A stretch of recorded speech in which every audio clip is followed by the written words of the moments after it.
putting in a chat message. Oh yes, Cynthia, thank you for introducing yourself in chat. Oh, that's wonderful. Janice, I would just like to say thank you for putting this program on. I have been wanting to get to know how to use this tool. So Kiki, it's a pleasure to meet you, and thank you very much for agreeing to make this presentation. You're welcome, George. That's exactly why I wanted to help spread the word on this particular tool, connect more of you up with this great thing. So with no more to do, Kiki, they're all yours. Thank you. Hello, everybody. I'm Kiki Schneider from US EPA headquarters, and I am the project manager of How's My Waterway. I have two colleagues on the phone, and they're here to help answer questions and listen. So please type your questions in the chat as I go through the presentation, because there's a lot in How's My Waterway, and my voice is giving out pretty quick because I've got a cold. So just go ahead and type questions in the chat as I go, please. So I'm going to start with a quick PowerPoint to give you an introduction to How's My Waterway, and then I'm going to go into the live demo. So let me share my screen.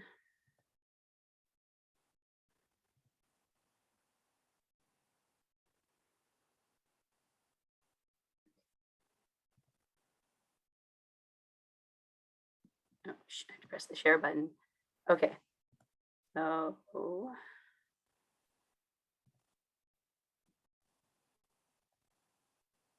okay, you should be able to see PowerPoint.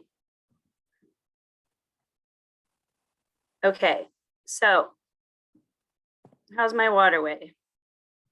So we designed How's My Waterway we wanted to give the public access to all our water quality data at EPA and at other agencies. And we wanted to make it easy to use so anyone could come in and find all the information that's in our databases and be able to look at it and understand it without having to go several different places and read a bunch of PDF documents, or at least that was what it was like when I was in grad school.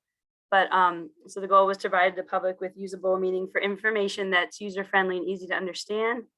We also wanted to inspire others to take actions to restore and protect their waterways. So when you see how your watershed and the surrounding watersheds are doing, you will probably get inspired to get involved.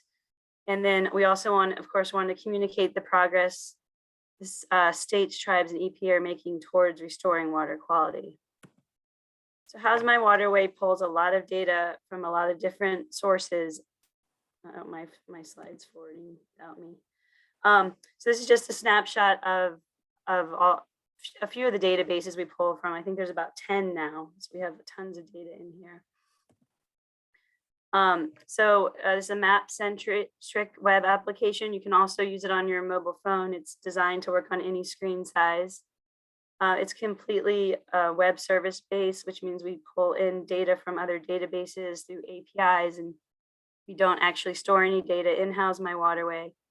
And it has 3 levels of data, and you can find information in your community, your state, and on national level. So it's presented differently on all these levels. And we focus on the 4 most popular questions that we've gotten from the general public, which is, can I swim? Can I eat the fish? How are the animals in the water doing? And how's my drinking water? Which that is the #1 question, is about the drinking water. How's My Waterway is easy to find. You can just Google it and you'll go to our EPA webpage that explains what it is, or you can go directly to the website mywaterway.epa.gov. So with that, I will pull up How's My Waterway. So right now, you should be seeing How's My Waterway on my screen, and I'm at mywaterway.epa.gov.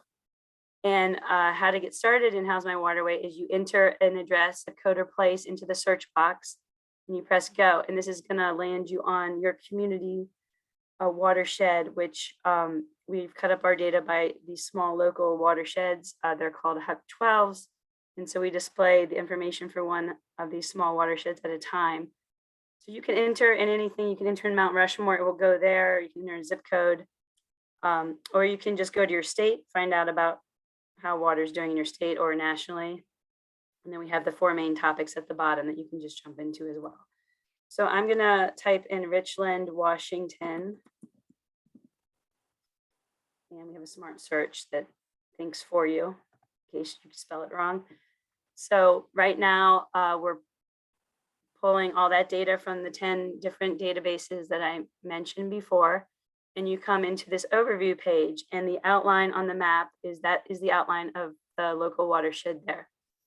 So if you don't like where you landed and say you wanted to land over here somewhere, you can click on the map and it will ask you if you want to change your location, and you can update the data. So when you get to your overview page, we have a lot on here. At the top, it's going to tell you what watershed you've landed on, and it will also give you the 12-digit code of that watershed. And then if you scroll down, you'll get a definition of what a watershed is. So we do a lot of education outreach. So we want to educate people on these terms. And we found most people can't explain what a watershed is. Even if they know what it is, it's hard to explain. So we have a glossary.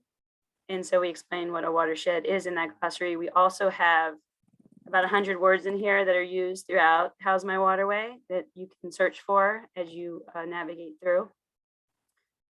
So what we're showing on this page is an overview of the watershed. It has 3 water bodies that were assessed by the state of Washington. They're on the map over here, and they're in a list. So you can click through the list, or you can click through the map and get the data and what the impairments are. If the water is green, it's good, which means it's not impaired for any of the uses that were evaluated. If it's red, or it's impaired for something, and then if it's purple, the condition is unknown. We also have all the monitoring locations that volunteers, states, tribes, and different organizations have monitored the water and submitted data to EPA, and anybody can do that. And so if you want to learn how to do that, we can guide you on where to go find that information. And then we also have any dischargers here in this watershed that have a permit to discharge directly into the water. So I'm going to start by showing you the water body information. So I'm going to click on this first one, the Columbia River. So a lot of them have similar names, but different segments have been evaluated. So if you see, I'm clicking on different segments and they're highlighting in the list. So if I click on this first one for Columbia River, Lake Wallula, I think that's how you say it, you'll see that it is impaired, and it was assessed by Washington Department of Ecology. And the year it was last reported to EPA was 2018. So it's due for more reporting soon. It's usually every 2 years. So it is impaired for drinking water use, which means that is raw water pre-treatment that could be a future source of drinking water, but it is impaired for that. It is impaired for aquatic life, and it's impaired for fish and shellfish consumption. And then the impairments that were found are dioxins, impaired other cause. I'll tell you more about that in a minute. Nuisance plants and animals, and temperature. So you can also click on it on the map and get that information as well. So we've also defined every impairment. So if you click on it, the glossary will pop out and it will give you a definition and what you can do about it to help protect your watershed. So every water in How's My Waterway has a water body report page. And if you click on the View Water Body Report, this page will open, and each of these has a unique URL. So if someone was just interested in this water, you could just email them this URL at the top. So this gives more information on what Washington State have submitted to us, because we rolled up a lot of these terms into public friendly terms just to make the How's My Waterway uniform across for the same words. Of course, the same words for the impairments for each state and for the uses for each state. We want to keep them uniform. We want to have hundreds of different uses and words. So aquatic life, these 2 aquatic life uses could be rolled up into just the words aquatic life. And then we have harvesting, which I assume is fish consumption, and then water supply, domestic water, or one of these might have been Yeah, no, I think that's right. So you can click on these and you can see more information from the state that the impairment is non-native aquatic plants there. And then for the salmon spawning, rearing, and migration here, we have total dissolved gas and temperature. And harvesting is dioxin in fish tissue, which we don't want to eat those fish. And then this was the drinking water one, the water supply domestic water, which was rolled up into drinking water, I think, or no, that's weird. Okay, so that was, it says dioxin in fish tissue, so I'm not sure about that. But also you can see any plans that that the water has, like these are 2 TMDLs that are associated with that water. So that's the water body report page. Now, if you want to turn on the monitoring locations, you can, and they'll pop up there. You can click on those and you can see who monitored the water there. And then how many measurements and samples were taken. You can actually download our monitoring data, and I'm going to talk more about that in a little bit as I move through the community tabs. We also have the 3 permitted dischargers in this watershed. You can click on those and see if they have a violation. If there's been a significant violation within the last 3 years or an enforcement action. And you can also go to the facility report in our enforcement and compliance database and find out more about those violations. So before I move on, so the community level where you're getting all your local information, we have a lot of tabs across the top. So I'm going to show those in a minute, but first I'm going to show you, there's a lot you can do with the map. I will show you that first.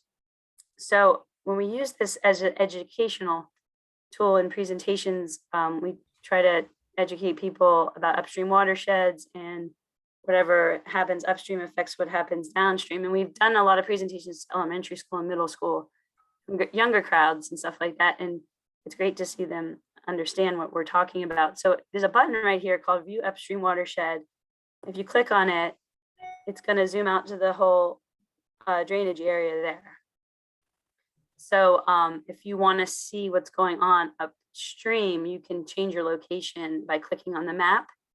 And so I'm excited to say that soon we're going to deploy an update where you can actually, you'll be able to see all the water bodies inside of here without having to click to redo the data in a different location. So that will be helpful. So that's the upstream watershed function, and then you can turn it back off. You have a legend here that tells you what you're looking at. And then I am on my laptop that's pretty small. So we have an enter full screen mode right here at the bottom, and I'm going to click on that so you can see the map full screen, and you can see a lot more if you're on a small laptop. And so we have a lot of layers here in our layer list that you can use. You can change the base map to streets or imagery or topographic terrain, whatever you want. If you want to see those streets, this is helpful. And then after those, we have these layers you can turn on. You can turn on the dischargers, monitoring stations that I just showed. We also have a watershed layer. So I was talking about how the data is cut up by the small Hub 12 watersheds. I'm going to go back to the boring base map just so you can see this look better. So this will show you the outline of all those small watersheds that are around the one you're on. And so you can better get a sense of where to click if you want to change up here to this state park that I see. So you can turn that watershed layer on. And then if you want to know what county you're in, a lot of watersheds across county boundaries. So the county layer will turn on. And it looks like we do have 2 counties for this watershed. You can click on this side, I think, yeah. Get 1 county, and this side to get another county.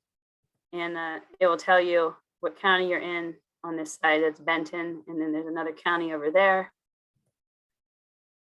We have, so the water displayed here is the water that Washington assessed and submitted data to us for, but of course, more water exists than just that. So the mapped water all button in the layer list will show you all the water that's been mapped in the US And there it goes.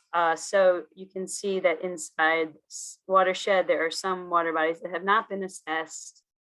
And so what we tell people to do, if you see that, is to get involved with a local watershed organization and help monitor that water and submit the data to us. And if you see that it hasn't been assessed for there. So that's the mapped water all layer. We also have congressional districts.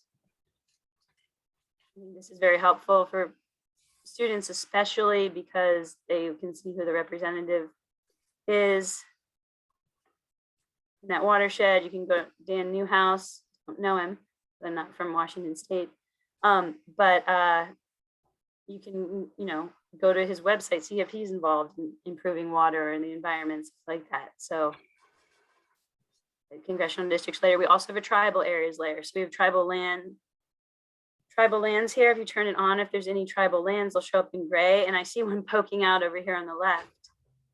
And so there we do have a tribal data in How's My Waterway. So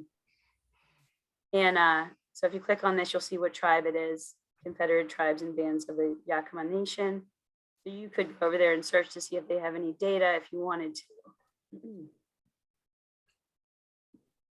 Okay, there's one more layer here that I want to turn off tribal. So we have an environmental justice screening tool at EPA called EJ Screen. And we pulled in some of their demographic indicator layers from there. And these are pretty cool. So if you turn this on, the map's going to change. And so we have a demographic index. And this shows the percent low income, the average of the percent low income and the percent people of color.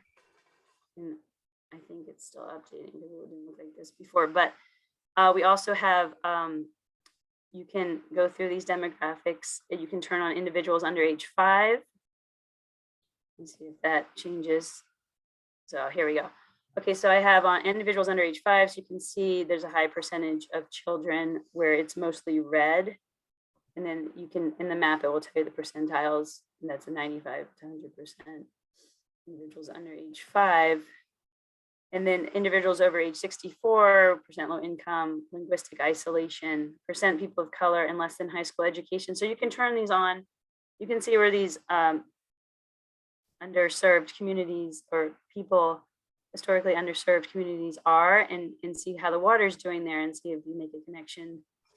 Or, maybe you just want to protect the kids and see what's going on in those waters. But yeah, there's a lot you can choose there. And so that's coming from our EJ Screen application. So those are all the layers. There's one more thing on the map I want to show you. We have an add data button. So if you open it, you can search for over 10,000 different layers that are public out there that are on ArcGIS online. And so if you search for smoke, you can find, it will tell you how the smoke, if there's any smoke around there, and it will overlay it on our data. And usually when you click on the map, you'll get something from that data set. So we have smoke forecast. And we'll tell you more about that. And so you can search through thousands of these and just, it's really fun. You can spend a lot of time here. You can also add your own URL to a service or your file. See if you can put that in there. We also have some suggested content there.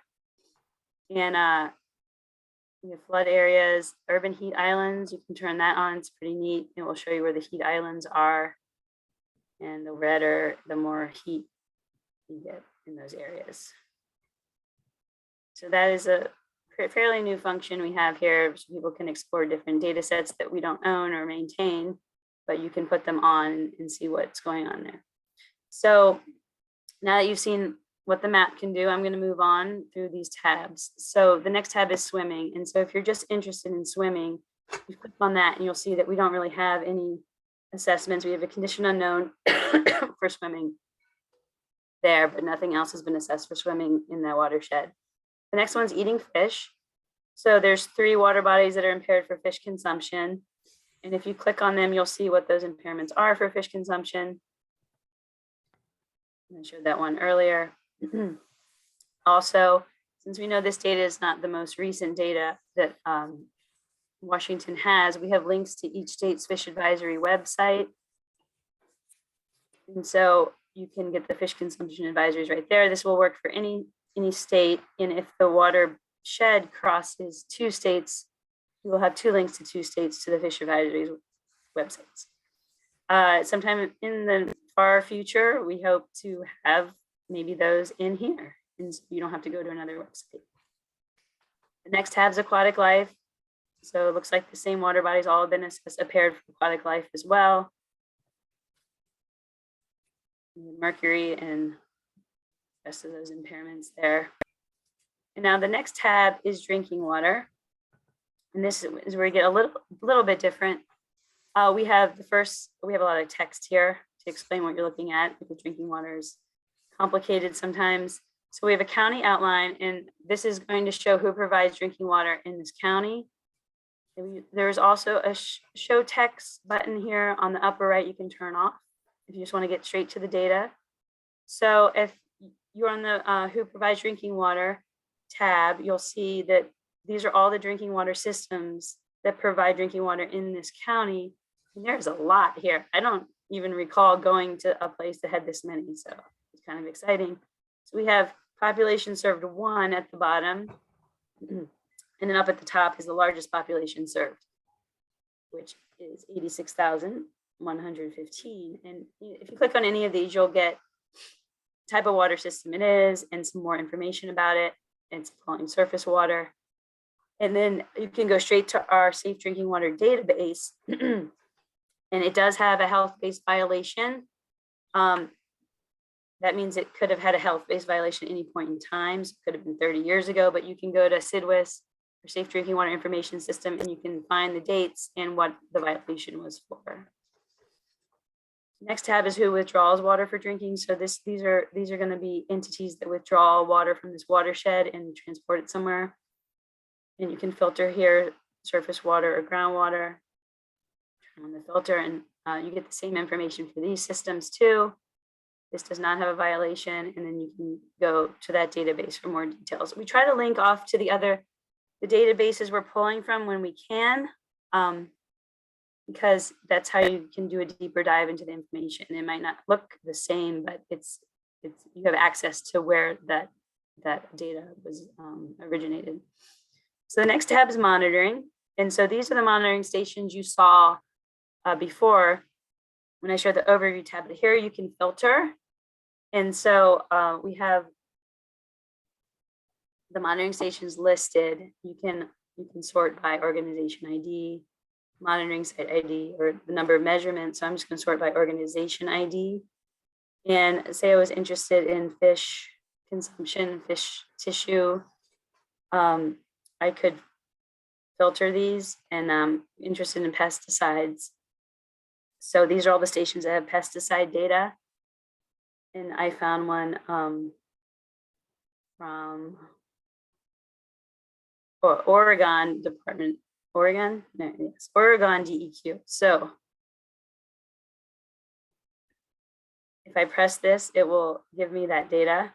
And so I actually have the spreadsheet. So you'll get the data in a spreadsheet, and you don't know what date it's from until you open the spreadsheet. We're working on that. So we plan to have better, to show the date this data is from before you download it. We also we're putting in some USGS stream gauges. So you'll be able to get, this is in the next month that we're doing this, you'll be able to get more real-time data here from every day.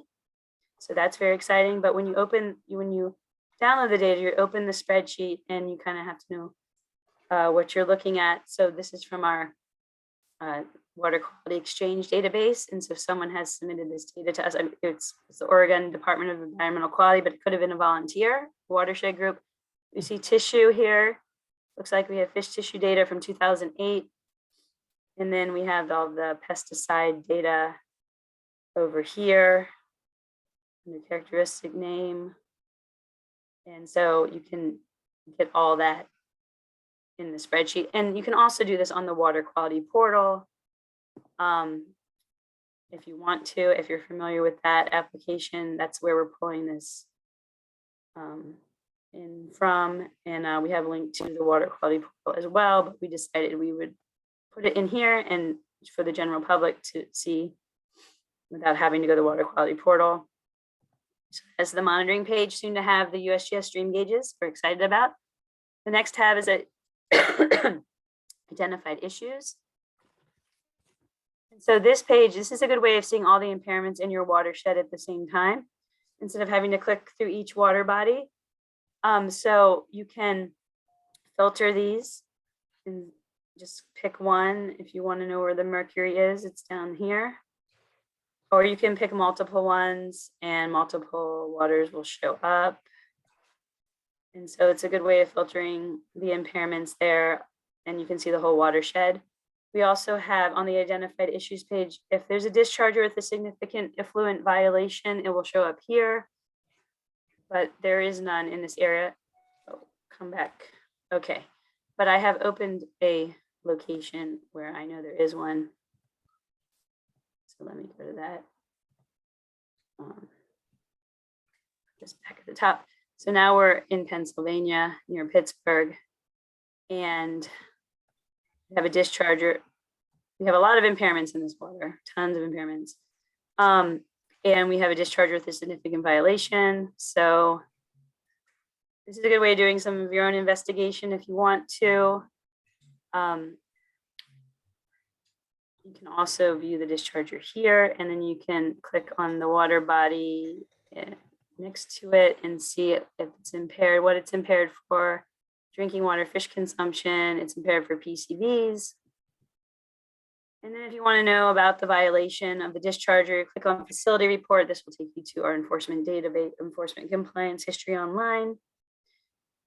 And it will tell you that it significant non-compliance. You keep scrolling down and you'll see what quarters it's been in violation. We have a significant non-compliance that the last date was the end of June this year, and then it's updated every quarter. So we have an undetermined for this quarter, but if you keep scrolling, you'll see that it exceeded its discharge for total suspended solids.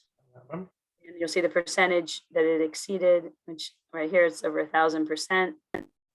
And what quarter that was in. So that's an easy way of finding out more about what's going on with that discharger and why there was a violation. Okay, I'm almost done with the community page, and I'm just going to do a quick thing with the state page, and then we can discuss any questions that are left. So the next tab is restore. After you've found out all the issues in your watershed, you might want to know what's happening to restore this watershed, protect it. So restore and protect are the last two tabs in the community level. So the first tab, if there was any Clean Water Act Section 319 projects, which are non-point source pollution grants, they would show up here, but we don't have any. The restoration plans are mostly TMDLs, and they show up here for this watershed. And so if you click on this, find out more about the TMDL. The date it was completed was in 2020. And also, we are also deploying another enhancement soon, where we're going to actually show the water bodies on the map here that have that are associated with TMDLs. So you'll be able to click on those as well. So each TMDL has its own plan summary page, and you'll get to find out more about what was submitted with this TMDL. You'll get documents, impairments addressed, description, all the waters associated with that TMDL, and there are on this map right here that you can click on, and soon to be on the other page I was just on. And so you'll get a bunch of information there. Any permits, and of course, all these go to the water body report page as well. And these TMDL pages are a unique URL, and so you can email this to anyone that's interested in that particular TMDL. And on to the last tab on the community level. I have a lot of tabs open, and here we go. That's restore. That's the restore page, and then the last tab is protect. And so here we have tips on what you can do to protect your water. Then we have some data on this tab, watershed health and protection. So we start with watershed health scores, and if I turn this on, it's going to give you, should tell you how your watershed is doing in comparison to the others in your state. So this is in just in one state. You can't compare them to each state.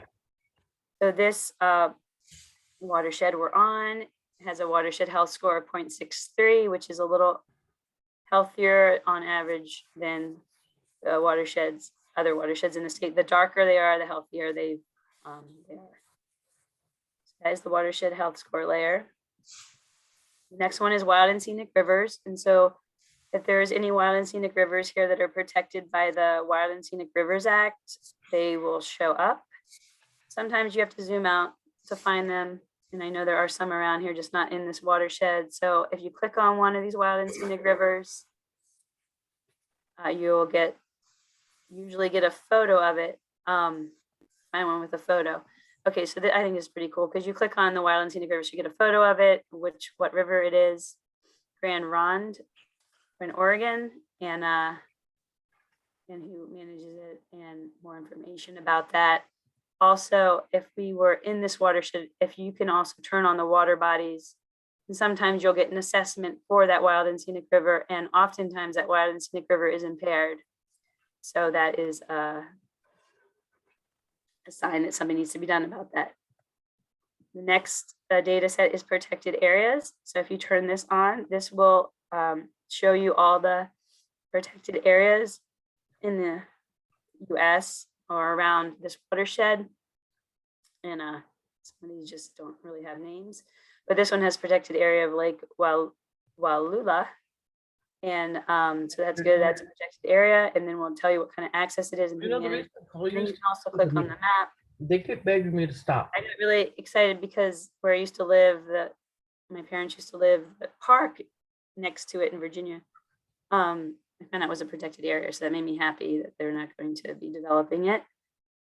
And then this might take a while to come up sometimes. But that will tell you stuff about that protected area as well. So with that, that is the community level, and that was a lot of information. And I'm going to show you the state page really quick. So we have pages for each state in here. Okay, go to Washington. So each state submits their integrated report to us every 2 years, or they're supposed to every 2 years. But it's not always every 2 years. But so this one is Washington State. So you can see how water is doing across the state for each use and water type. You can do different combinations for swimming. Now this is coastal waters for primary contact recreation. You can go to rivers and streams, and the chart will update. We can go across to all these eating fish, aquatic life, drinking water, and find out about how many miles are impaired that were assessed or good. Or unknown. And then we have top reasons for impairment. So this top reason for impairments for harvesting fish consumption. We have here and the percentages of them. And we have linked to the fish consumption advisories. We have any documents that were submitted to EPA with this report that you can easily access. We have any water stories, water success stories there from our non-point source program. And then we have any links to the state's agencies there. And the last thing is the advanced search page, and this is pretty cool. So this is a way of seeing all the assessments in the state at once. The waters that were assessed. So if you come here, you can filter by different things here. But first, I'm going to just press search because we have over 12,000 waters from the 2018 that were assessed, and it will show you them, and you can see the state, and they'll come up gradually depending on how fast it's how many people are on the site at once. And we also have these waters in a list, so a whole list of every single water that was assessed and on the map. So when this comes up, it will pretty much fill the whole state. You can click on it here, but it can get a little cluttered. So instead of waiting for it to come up, I'm going to filter, pick fish and shellfish consumption and dioxins. And then I'm going to search And there's 249 water bodies that were assessed for fish and shellfish consumption with dioxins. And so they will come up like that. And you can click on them. And they're also in the list as well. You can also search for, you can have a lot of fun with this as well, just like the add data button. You can search for all waters that are 3D listed that need a TMDL, and there's over 3,000 of them. And so those will show up too. So there's a bunch of different combinations you can do to look at that data. You can also search by water body names. You can pick several. You can pick several watersheds too, if you know what the watersheds are. So that's our advanced search function. And How's My Waterway. We also have a national page that summarizes national data. I'm not going to go through it right now, but I want to show these links at the top. You can get to the glossary at the top easily and search through it. You can find out where our data is coming from. Run the data button. It will tell you where it's coming from, what agency in the database, and links to the database. Get more information about How's My Waterway on the About button and in the Contact Us form. That will go straight to us, and we can answer questions outside of this meeting. We don't answer them today. So since my voice is quickly deteriorating, that is my demo. And thank you so much. And we will look at the chat to see if there's any questions that need to be answered. Or just we can also unmute and ask questions. So yeah, Kiki, just from the chat, I think I covered most of them.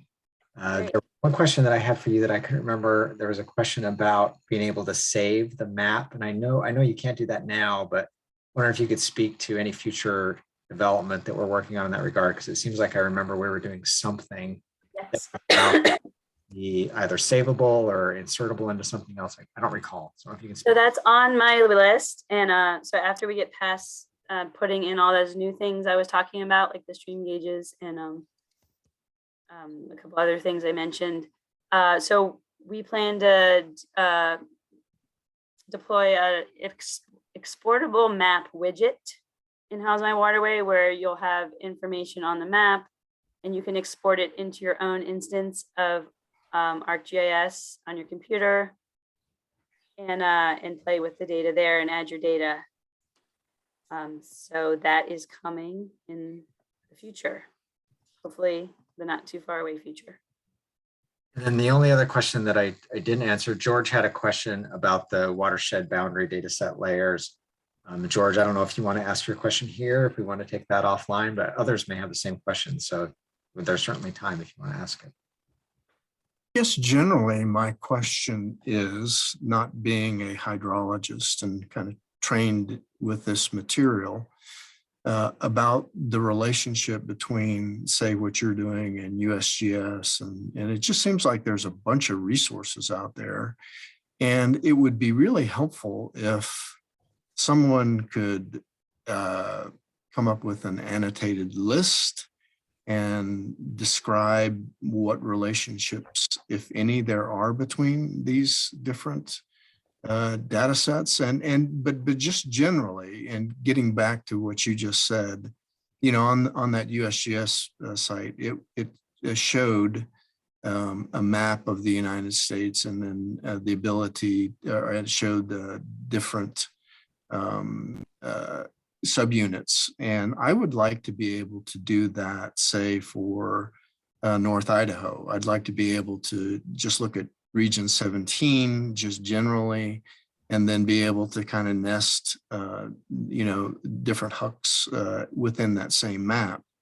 And I don't guess that's anything that you guys, your tool provides, but, you know, if I could learn how to do that, I think it would be really, really helpful. Yeah, no, that's a great question. So there actually are a couple services out there, and if I can find it before this call ends, I may send you to one of them that do that nesting. So we have one at EPA that is built on top of that USGS data layer. And also, just so you guys know, the USGS watershed boundary data set, that's exactly what we're using for the watersheds that show up in How's My Waterway. So it's all connected. But anyway, this tool that we have at EPA does do that nesting. So you start out at the big hydro region. As you zoom in, it shows you the nested hucks, or those watershed boundaries, as you zoom in all the way down to the Huck 12 level, which is what we're using for How's My Waterway. If I can find that link, I can send that to you. And then if you wanted to just download that watershed boundary data set, that's actually going to be a little tricky. But you can certainly do that on the USGS map. It's hard to do it that way, honestly. So I think what might be easier is actually to get the snapshot, which is available on the NHD Plus website, which I will also paste in chat. Well, just to follow up, I lived in Montana for a year, and I got the state GIS guy to download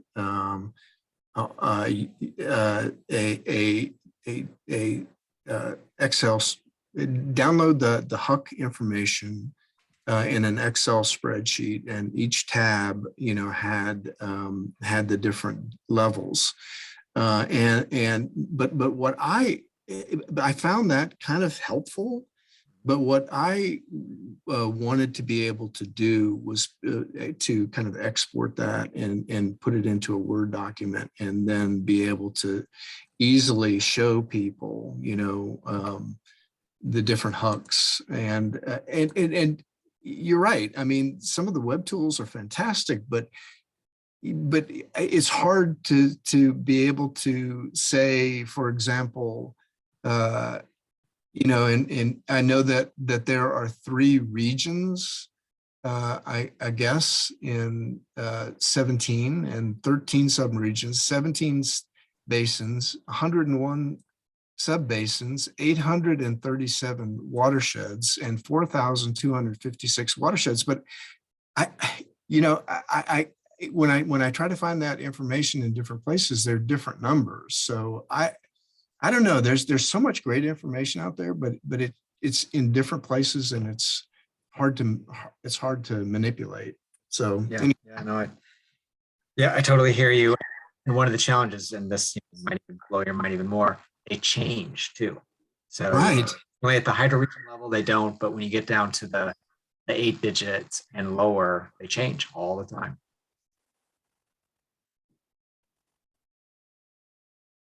Yeah, we probably could talk about that all day. And so I'm sure there's other questions too, but George, definitely reach out. I'd be interested in any thoughts you have on communicating those, because it's hard to communicate about this thing. Thank you, sir. I think Dwayne has to go, but thank you, Dwayne, for being here and answering the questions. So my 7:30 actually got canceled, so I'm. Oh, okay, never mind. Okay, are there any more questions? I'm Laura Tyler from EarthGen, and I work with a nonprofit organization with schools around Washington State. And we are beginning to partner with UCUT, which is the Upper Columbia United Tribes, working on some stuff with watersheds and salmon. And I keep calling it watershed wellness. So I just really love what you guys have put together with How's My Waterway. It looks like a really great interactive map. So looks pretty student friendly as well. So good lot and way more data than they probably can handle at even middle and high school level. But thank you for that. I worked with Bill Staff from the University of Michigan a long time ago with GREEN, Global Rivers Environmental Network. And I'm sure he would love to have seen something like this happen. I was kind of curious about historical data or maps. I didn't see it. I got on late. So if there was like examples of the rivers from the past, like because we've changed so many of them with dams and everything else, if you had that kind of information with it. We don't have that in How's My Waterway. It's just relatively recent data. But I will say we do have a middle school lesson plan that we've developed, and it guides students through How's My Waterway and where to look if you're interested in that. Absolutely. Can I give you my email address, or does? Actually, I can post a link to it in the chat. Cool. Yeah, it's online. Great. Thank you very much. Good work.